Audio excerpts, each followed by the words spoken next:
आमतौर पर ननंद भाभी के रिश्ते में खटपट की कहानियां सुनने को मिलती हैं, लेकिन मध्य प्रदेश के जबलपुर से सामने आए एक मामले ने सभी को चौंका दिया है।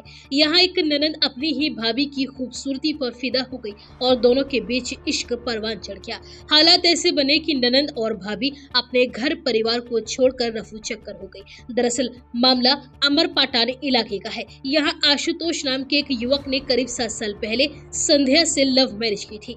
दोनों की शादीशुदा जिंदगी बहुत अच्छी चल रही थी और दोनों का एक 5 साल का बेटा भी है।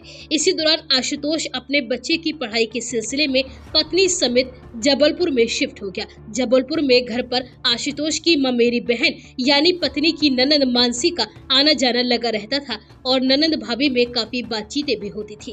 कई बार दोनों साथ में घूमने और बाजार भी जाया करती थी, लेकिन ननंद भाभी का पारिवारिक रिश्ते के चलते किसी को कोई शक भी नहीं था। सब कुछ बेहद सामान्य था। इसी बीच अचानक 12 अगस्त को आशुतोष की पत्नी संध्या अचानक घर से लापता हो गई और अगले दिन वह जबलपुर रेलवे स्टेशन पर मिली और फिर कुछ समय तक पति और बेटे के साथ घर में रही। लेकिन 22 अगस्त को वह अपना मोबाइल घर पर ही छोड़कर बाहर गई और वापस लौटकर नहीं आई और अब तक लापता है। पति आशुतोष अपनी लापता पत्नी के लिए परेशान था, लेकिन उसे कभी शक नहीं हुआ कि उसकी पत्नी और बहन के बीच में रिश्ता महज पारिवारिक नहीं है। पत्नी के लापता होने के कुछ दिन बाद जब पति ने घर पर रखा पत्नी का फोन खंगाला तो उसमें ननंद के साथ पत्नी की रोमांटिक चैटिंग मिली, जिसे देखकर पति के पैरों तले से जमीन खिसक गई।